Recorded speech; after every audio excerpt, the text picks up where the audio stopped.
யாராச்சும் வராங்களான்னு பார்ப்போம். பூனையாரே நீங்க டீனு மீனுவை பார்த்தீங்களா? இல்ல, நான் பார்க்கல. அவங்க எங்கன்னு எனக்கு தெரியாது. அவங்கள நான் பார்க்கல. பூனை யாரும் பார்க்கலையா? சரி, அடுத்து யாராச்சும் வராங்களான்னு பார்ப்போம். அவங்க கிட்ட டீனு மீனுவை பத்தி கேட்போம். புள்ளியாரே நீங்க டீனு மீனுவை பார்த்தீங்களா? இல்ல, நான் பார்க்கல.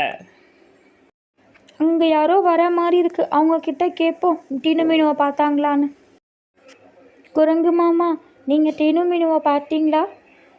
ஆமா, அந்த பார்க்கு கிட்ட பார்த்தேன். அவங்க அங்கதான் உங்களை தேடிட்டு இருக்காங்க. அம்மான்னு உங்களை தேடிக்கிட்டு இருக்காங்க. நீங்க அந்த ராட்டினம் சுத்துற இடத்துக்கிட்ட போய் பாருங்க, அங்கதான் இருக்காங்க.